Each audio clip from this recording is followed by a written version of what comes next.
તો પ્રધાનમંત્રી નરેન્દ્ર મોદી 83મી વખત મન કી બાત કરવા માટે આવી રહ્યા છે। થોડી જ વારની અંદર મન કી બાત કાર્યક્રમ શરૂ થશે।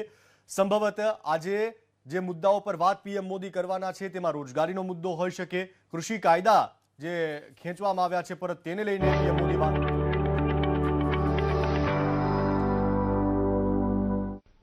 मेरे प्यारे देशवासियों, नमस्कार। आज हम एक बार फिर मन की बात के लिए एक साथ जुड़ रहे हैं। 2 दिन बाद दिसंबर का महीना भी शुरू हो रहा है और दिसंबर आते ही साइकोलॉजिकली हमें ऐसा ही लगता है कि चलिए भाई साल पूरा हो गया, ये साल का आखिरी महीना है और नए साल के लिए ताने बाने बुनना शुरू कर देते हैं। इसी महीने नेवी डे और आर्म्ड फोर्सेस फ्लैग डे भी देश मनाता है। हम सबको मालूम है 16 दिसंबर को 1971 के युद्ध का स्वर्णिम जयंती वर्ष भी देश मना रहा है। मैं इन सभी अवसरों पर देश के सुरक्षा बलों का स्मरण करता हूं, हमारे वीरों का स्मरण करता हूं और विशेष रूप से ऐसे वीरों को जन्म देने वाली वीर माताओं का स्मरण करता हूं। हमेशा की तरह इस बार भी मुझे नमो ऐप पर, माई गॉव पर आप सबके ढेर सारे सुझाव भी मिले हैं। आप लोगों ने मुझे अपने परिवार का एक हिस्सा मानते हुए अपने जीवन के सुख दुख भी साझा किए हैं। इसमें बहुत सारे नौजवान भी हैं, छात्र छात्राएं हैं। मुझे वाकई बहुत अच्छा लगता है कि मन की बात का हमारा ये परिवार निरंतर बड़ा तो हो ही रहा है, मन से भी जुड़ रहा है और मकसद से भी जुड़ रहा है और हमारे गहरे होते रिश्ते हमारे भीतर निरंतर सकारात्मकता का एक प्रवाह प्रवाहित कर रहे हैं। मेरे प्यारे देशवासियों, मुझे सीतापुर के ओजस्वी ने लिखा है कि अमृत महोत्सव से जुड़ी चर्चाएं उन्हें खूब पसंद आ रही हैं। वो अपने दोस्तों के साथ मन की बात सुनते हैं और स्वाधीनता संग्राम के बारे में काफी कुछ जानने का, सीखने का लगातार प्रयास कर रहे हैं। साथियों, अमृत महोत्सव सीखने के साथ ही हमें देश के लिए कुछ करने की भी प्रेरणा देता है और अब तो देश भर में आम लोग हों या सरकारें, पंचायत से लेकर के पार्लियामेंट तक अमृत महोत्सव की गूंज है और लगातार इस महोत्सव से जुड़े कार्यक्रमों का सिलसिला चल रहा है। ऐसा ही एक रोचक प्रोग्राम पिछले दिनों दिल्ली में हुआ। आजादी की कहानी बच्चों की जुबानी कार्यक्रम में बच्चों ने स्वाधीनता संग्राम से जुड़ी गाथाओं को पूरे मनोभाव से प्रस्तुत किया। खास बात ये भी रही कि इसमें भारत के साथ ही नेपाल, मॉरिशस, तंजानिया, न्यूजीलैंड और फिजी के स्टूडेंट्स भी शामिल हुए। हमारे देश का महारत्न ओएनजीसी भी कुछ अलग तरीके से अमृत महोत्सव मना रहा है। ओएनजीसी इन दिनों ऑयल फील्ड्स में अपने स्टूडेंट्स के लिए स्टडी टूर का आयोजन कर रहा है। इन टूर्स में युवाओं को ओएनजीसी के ऑयल फील्ड ऑपरेशंस की जानकारी दी जा रही है। उद्देश्य ये कि हमारे उभरते इंजीनियर राष्ट्र निर्माण के प्रयासों में पूरे जोश और जुनून के साथ हाथ बटा सके। साथियों, आजादी में अपने जनजातीय समुदाय के योगदान को देखते हुए देश ने जनजातीय गौरव सप्ताह भी मनाया है। देश के अलग अलग हिस्सों में इससे जुड़े कार्यक्रम भी हुए। अंडमान निकोबार द्वीप समूह में जारवा और ओंगे ऐसे जनजातीय समुदाय के लोगों ने अपनी संस्कृति का जीवन प्रदर्शन किया। एक कमाल का काम हिमाचल प्रदेश में ऊना के मिनिएचर राइटर रामकुमार जोशी जी ने भी किया है। उन्होंने पोस्टेज स्टैम्प पर यानी इतने छोटे से पोस्टेज स्टैम्प पर नेताजी सुभाष चंद्र बोस और पूर्व प्रधानमंत्री लाल बहादुर शास्त्री जी के अनोखे स्केच बनाए हैं। हिंदी में लिखे राम शब्द पर उन्होंने स्केच तैयार किए, जिसमें संक्षेप में दोनों महापुरुषों की जीवनी को भी उकेरा गया है। मध्य प्रदेश के कटनी से भी कुछ साथियों ने एक यादगार दास्तान गोई कार्यक्रम की जानकारी दी है। इसमें रानी दुर्गावती के अदम्य साहस और बलिदान की यादें ताजा की गई है। ऐसा ही एक कार्यक्रम काशी में हुआ। गोस्वामी तुलसीदास, संत कबीर, संत रैदास, भारतेंदु हरिश्चंद्र, मुंशी प्रेमचंद और जयशंकर प्रसाद जैसी महान विभूतियों के सम्मान में 3 दिनों के महोत्सव का आयोजन किया गया। अलग अलग कालखंड में इन सभी की देश की जन जागृति में बहुत बड़ी भूमिका रही है। आपको ध्यान होगा, मन की बात के पिछले एपिसोड्स के दौरान मैंने 3 प्रतियोगिताओं का उल्लेख किया था, कंपटीशन की बात कही थी। एक, देशभक्ति के गीत लिखना, देशभक्ति से जुड़ी, आजादी के आंदोलन से जुड़ी घटनाओं की रंगोली बनाना और हमारे बच्चों के मन में भव्य भारत के सपने जगाने वाली लोरी लिखी जाए। मुझे आशा है कि इन प्रतियोगिताओं के लिए भी आप जरूर एंट्री भी भेज चुके होंगे, योजना भी बना चुके होंगे और अपने साथियों से चर्चा भी कर चुके होंगे।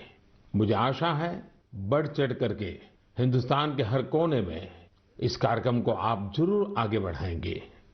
मेरे प्यारे देशवासियों, इस चर्चा से अब मैं आपको सीधे वृंदावन लेकर चलता हूँ। वृंदावन के बारे में कहा जाता है कि ये भगवान के प्रेम का प्रत्यक्ष स्वरूप है।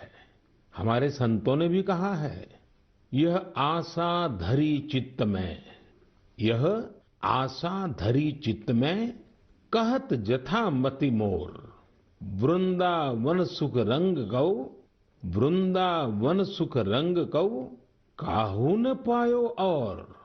यानी वृंदावन की महिमा हम सब अपने अपने सामर्थ्य के हिसाब से कहते जरूर हैं, लेकिन वृंदावन का जो सुख है, यहाँ का जो रस है, उसका अंत कोई नहीं पा सकता। वो तो असीम है। तभी तो वृंदावन दुनिया भर के लोगों को अपनी तरफ आकर्षित करता रहा है। इसकी छाप आपको दुनिया के कोने कोने में मिल जाएगी। पश्चिमी ऑस्ट्रेलिया में एक शहर है पर्थ। क्रिकेट प्रेमी लोग इस जगह से भली भांति परिचित होंगे, क्योंकि पर्थ में अक्सर क्रिकेट मैच होते रहते हैं। पर्थ में एक सेक्रेड इंडिया गैलरी, इस नाम से एक आर्ट गैलरी भी है। यह गैलरी स्वान वैली के एक खूबसूरत क्षेत्र में बनाई गई है और ये ऑस्ट्रेलिया की एक निवासी जगत तारिणी दासी जी के प्रयासों का नतीजा है। जगत तारिणी जी वैसे तो है ऑस्ट्रेलिया की, जन्म भी वहीं हुआ, लालन पालन भी वहीं हुआ, लेकिन 13 साल से भी अधिक समय वृंदावन में आकर के उन्होंने बिताया। उनका कहना है कि वे ऑस्ट्रेलिया लौट तो गई, अपने देश वापस तो गई, लेकिन वो कभी भी वृंदावन को भूल नहीं पाई। इसलिए उन्होंने वृंदावन और उसका आध्यात्मिक भाव से जुड़ने के लिए ऑस्ट्रेलिया में ही वृंदावन खड़ा कर दिया। अपनी कला को ही एक माध्यम बना करके एक अद्भुत वृंदावन उन्होंने बना लिया। यहाँ आने वाले लोगों को कई तरह की कलाकृतियों को देखने का अवसर मिलता है। उन्हें भारत के सर्वाधिक प्रसिद्ध तीर्थस्थलों वृंदावन, नवाद्वीप और जगन्नाथपुरी की परंपरा और संस्कृति की झलक देखने को मिलती है। यहाँ पर भगवान कृष्ण के जीवन से जुड़ी कई कलाकृतियां भी प्रदर्शित की गई हैं। एक कलाकृति ऐसी भी है जिसमें भगवान कृष्ण ने गोवर्धन पर्वत को अपनी छोटी उंगली पर उठा रखा है, जिसके नीचे वृंदावन के लोग आश्रय लिए हुए हैं। जगत तारिणी जी का यह अद्भुत प्रयास वाकई हमें कृष्ण भक्ति की शक्ति का दर्शन कराता है। मैं उन्हें इस प्रयास के लिए बहुत बहुत शुभकामनाएं देता हूं। मेरे प्यारे देशवासियों, अभी मैं ऑस्ट्रेलिया के पर्थ में बने वृंदावन के विषय में बात कर रहा था। ये भी एक दिलचस्प इतिहास है कि ऑस्ट्रेलिया का एक रिश्ता हमारे बुंदेलखंड के झांसी से भी है। दरअसल झांसी की रानी लक्ष्मीबाई जब ईस्ट इंडिया कंपनी के खिलाफ कानूनी लड़ाई लड़ रही थी, तो उनके वकील थे जॉन लैंग। जॉन लैंग मूल रूप से ऑस्ट्रेलिया के ही रहने वाले थे। भारत में रहकर उन्होंने रानी लक्ष्मीबाई का मुकदमा लड़ा था। हमारे स्वतंत्रता संग्राम में झांसी और बुंदेलखंड का कितना बड़ा योगदान है, ये हम सब जानते हैं। यहाँ रानी लक्ष्मीबाई और झलकारी बाई जैसी वीरांगनाएं भी हुई और मेजर ध्यानचंद जैसे खेल रत्न भी इस क्षेत्र ने देश को दिए हैं। साथियों, वीरता केवल युद्ध के मैदान में ही दिखाई जाए ऐसा जरूरी नहीं होता। वीरता जब एक व्रत बन जाती है और उसका विस्तार होता है तो हर क्षेत्र में अनेकों कार्य सिद्ध होने लगते हैं। मुझे ऐसी ही वीरता के बारे में श्रीमती ज्योत्सना ने चिट्ठी लिखकर बताया है। जालौन में एक पारंपरिक नदी थी, नून नदी। नून यहाँ के किसानों के लिए पानी का प्रमुख स्रोत हुआ करती थी, लेकिन धीरे धीरे नून नदी लुप्त होने की कगार पर पहुंच गई। जो थोड़ा बहुत अस्तित्व इस नदी का बचा था, उसमें वो नाले में तब्दील हो रही थी। इससे किसानों के लिए सिंचाई का भी संकट खड़ा हो गया था। जालौन के लोगों ने इस स्थिति को बदलने का बीड़ा उठाया। इसी साल मार्च में इसके लिए एक कमेटी बनाई गई। हजारों ग्रामीण और स्थानीय लोग स्वतः स्फूर्त इस अभियान से जुड़े। यहाँ की पंचायतों ने ग्रामीणों के साथ मिलकर काम करना शुरू किया और आज इतने कम समय में और बहुत कम लागत में ये नदी फिर से जीवित हो गई है। कितने ही किसानों को इसका फायदा हो रहा है। युद्ध के मैदान से अलग वीरता का ये उदाहरण हमारे देशवासियों की संकल्प शक्ति को दिखाता है और ये भी बताता है कि अगर हम ठान ले तो कुछ भी असंभव नहीं है। और तभी तो मैं कहता हूं, सबका प्रयास। मेरे प्यारे देशवासियों, जब हम प्रकृति का संरक्षण करते हैं तो बदले में प्रकृति हमें भी संरक्षण और सुरक्षा देती है। इस बात को हम अपने निजी जीवन में भी अनुभव करते हैं और ऐसा ही एक उदाहरण तमिलनाडु के लोगों ने व्यापक स्तर पर प्रस्तुत किया है। ये उदाहरण है तमिलनाडु के तूतुकुड़ी जिले का। हम जानते हैं कि तटीय इलाकों में कई बार जमीन के डूबने का खतरा रहता है। तूतुकुड़ी में भी कई छोटे आइलैंड और टापू ऐसे थे जिनके समुद्र में डूबने का खतरा बढ़ रहा था। यहाँ के लोगों ने और विशेषज्ञों ने इस प्राकृतिक आपदा का बचाव प्रकृति के जरिए ही खोजा। ये लोग अब इन टापुओं पर पाल्मेरा के पेड़ लगा रहे हैं। ये पेड़ साइक्लोन और तूफानों में भी खड़े रहते हैं और जमीन को सुरक्षा देते हैं। इनसे अब इस इलाके को बचाने का एक नया भरोसा जगा है। साथियों, प्रकृति से हमारे लिए खतरा तभी पैदा होता है जब हम उसके संतुलन को बिगाड़ते हैं या उसकी पवित्रता नष्ट करते हैं। प्रकृति माँ की तरह हमारा पालन भी करती है और हमारी दुनिया में नए नए रंग भी भरती है। अभी मैं सोशल मीडिया पर देख रहा था, मेघालय में एक फ्लाइंग बोट की तस्वीर खूब वायरल हो रही है। पहली ही नजर ये तस्वीर हमें आकर्षित करती है।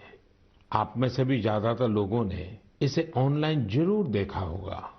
हवा में तैरती इस नाव को जब हम करीब से देखते हैं तब हमें पता चलता है कि ये तो नदी के पानी में चल रही है। नदी का पानी इतना साफ है कि हमें उसकी तलहटी दिखती है और नाव हवा में तैरती सी लगने लग जाती है। हमारे देश में अनेक राज्य हैं, अनेक क्षेत्र हैं जहाँ के लोगों ने अपनी प्राकृतिक विरासत के रंगों को संजोकर रखा है। इन लोगों ने प्रकृति के साथ मिलकर रहने की जीवन शैली आज भी जीवित रखी है। ये हम सब के लिए भी प्रेरणा है। हमारे आसपास जो भी प्राकृतिक संसाधन है, हम उन्हें बचाएं, उन्हें फिर से उनका असली रूप लौटाएं। इसी में हम सबका हित है, जग का हित है। मेरे प्यारे देशवासियों, सरकार जब योजनाएं बनाती है, बजट खर्च करती है, समय पर परियोजनाओं को पूरा करती है, तो लोगों को लगता है कि वो काम कर रही है। लेकिन सरकार के अनेक कार्यों में, विकास के अनेक योजनाओं के बीच मानवीय संवेदनाओं से जुड़ी बातें हमेशा एक अलग सुख देती हैं। सरकार के प्रयासों से, सरकार की योजनाओं से कैसे कोई जीवन बदला, उस बदले हुए जीवन का अनुभव क्या है, जब ये सुनते हैं तो हम भी संवेदनाओं से भर जाते हैं। यह मन को संतोष भी देता है और उस योजना को लोगों तक पहुंचाने की प्रेरणा भी देता है। एक प्रकार से ये स्वांतः सुखाई तो है। और इसलिए आज मन की बात में हमारे साथ तो ऐसे साथी भी जुड़ रहे हैं जो अपने हौसलों से एक नया जीवन जीत कर आए हैं। इन्होंने आयुष्मान भारत योजना की मदद से अपना इलाज कराया और एक नई जिंदगी की शुरुआत की है। हमारे पहले साथी हैं राजेश कुमार प्रजापति, जिन्हें हृदय रोग की बीमारी, हार्ट की समस्या थी। तो आइए राजेश जी से बात करते हैं। राजेश जी नमस्ते।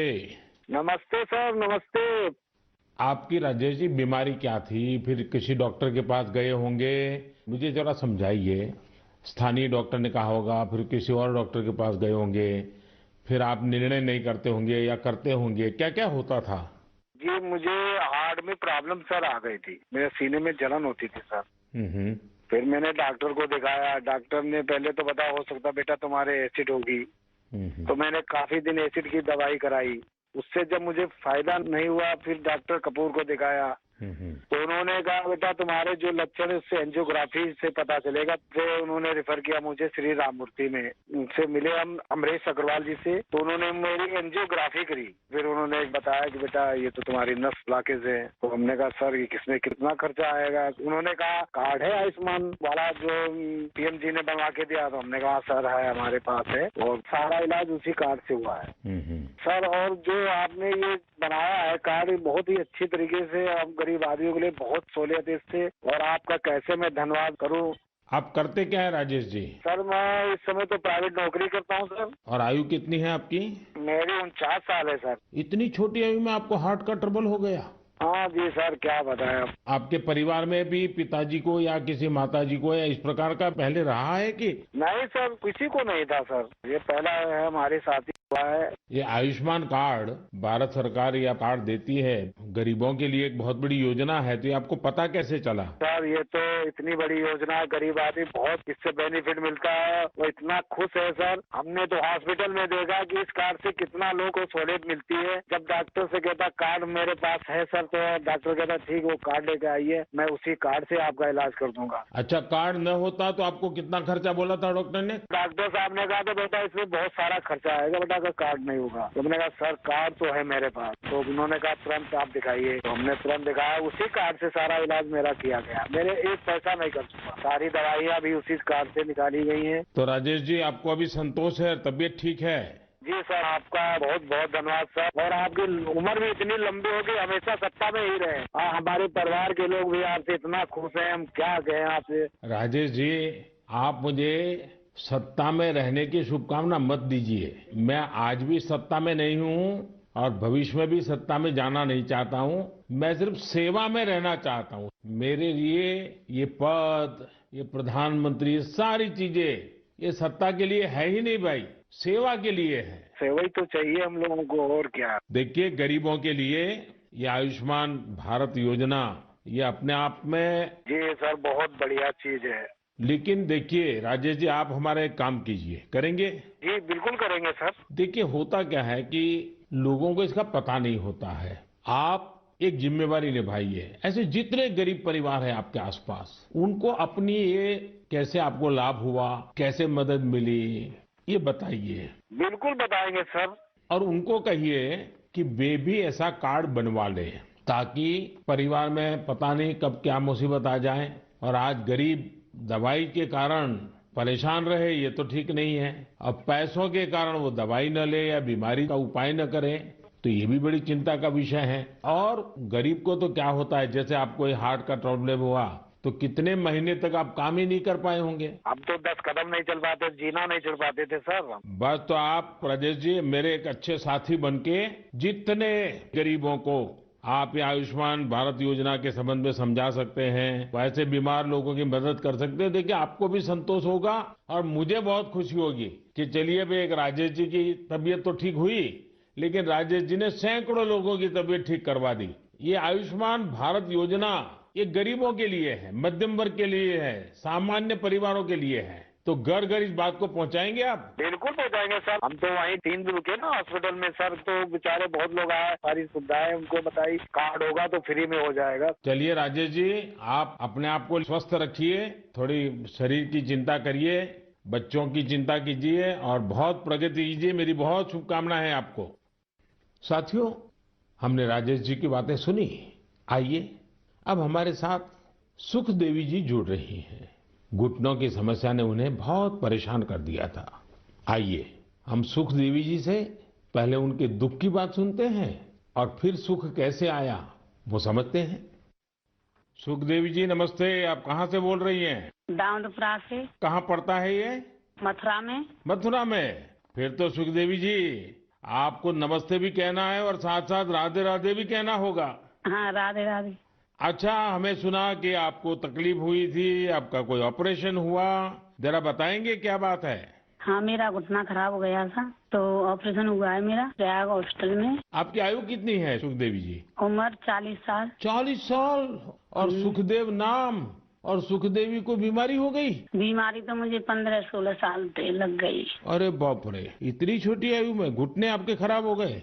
वो गठियावाई बोलते हैं, जो जोड़ों में दर्द से कहते हैं घुटना खराब हो गए। तो 16 साल से 40 साल की उम्र तक आपने इसका इलाज ही नहीं करवाया?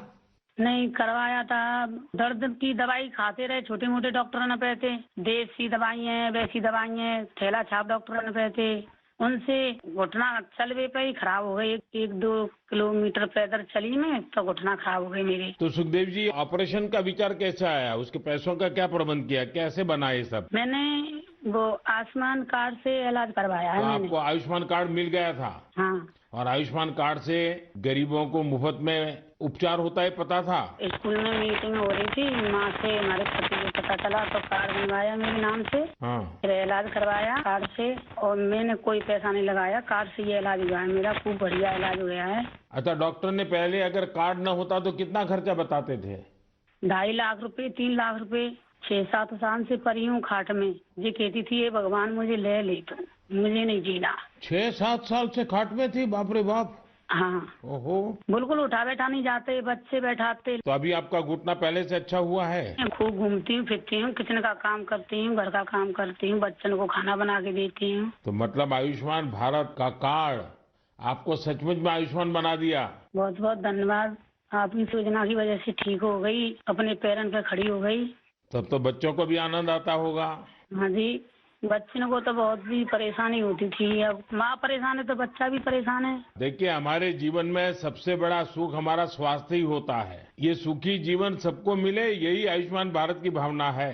चलिए सुखदेवी जी, मेरी आपको बहुत बहुत शुभकामनाएं। फिर से एक बार आपको राधे राधे।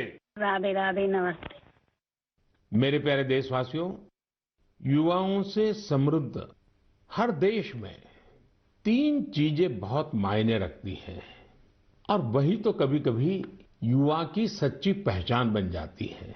पहली चीज है आइडियाज और इनोवेशन, दूसरी है जोखिम लेने का जज्बा और तीसरी है कैन डू स्पिरिट, यानी किसी भी काम को पूरा करने की जिद, चाहे परिस्थितियां कितनी भी विपरीत क्यों ना हो।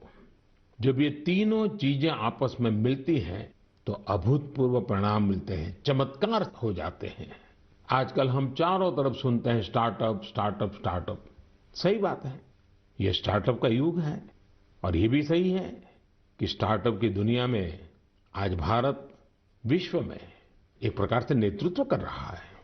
साल दर साल स्टार्टअप को रिकॉर्ड निवेश मिल रहा है। ये क्षेत्र बहुत तेज रफ्तार से आगे बढ़ रहा है। यहां तक कि देश के छोटे छोटे शहरों में भी स्टार्टअप की पहुंच बढ़ी है। आजकल यूनिकॉर्न शब्द खूब चर्चा में है। आप सबने इसके बारे में सुना होगा। यूनिकॉर्न एक ऐसा स्टार्टअप होता है जिसका वैल्यूएशन कम से कम $1 बिलियन होता है, यानी करीब करीब 7,000 करोड़ रुपए से ज्यादा।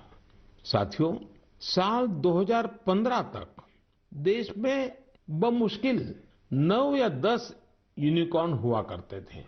आपको ये जानकर बेहद खुशी होगी कि अब यूनिकॉर्न्स की दुनिया में भी भारत तेज उड़ान भर रहा है। एक रिपोर्ट के मुताबिक इसी साल एक बड़ा बदलाव आया है। सिर्फ 10 महीनों में ही भारत में हर 10 दिन में एक यूनिकॉर्न बना है। ये इसलिए भी बड़ी बात है क्योंकि हमारे युवाओं ने ये सफलता कोरोना महामारी के बीच हासिल की है। आज भारत में 70 से अधिक यूनिकॉर्न हो चुके हैं, यानी 70 से अधिक स्टार्टअप ऐसे हैं जो 1 बिलियन से ज्यादा के वैल्यूएशन को पार कर गए हैं। साथियों, स्टार्टअप की इस सफलता के कारण हर किसी का उस पर ध्यान गया है और जिस प्रकार से देश से विदेश से निवेशकों से उसे समर्थन मिल रहा है, शायद कुछ साल पहले उसकी कोई कल्पना भी नहीं कर सकता था। साथियों, स्टार्टअप्स के जरिए भारतीय युवा ग्लोबल प्रॉब्लम्स के समाधान में भी अपना योगदान दे रहे हैं। आज हम एक युवा मयूर पाटिल से बात करेंगे। उन्होंने अपने दोस्तों के साथ मिलकर पॉल्यूशन की प्रॉब्लम का सॉल्यूशन देने का प्रयास किया है। मयूर जी नमस्ते। नमस्ते सर जी। मयूर जी आप कैसे हैं? बस बढ़िया सर, आप कैसे हो? मैं बहुत प्रसन्न हूँ। अच्छा मुझे बताइए कि आज आप कुछ स्टार्टअप की दुनिया में हैं,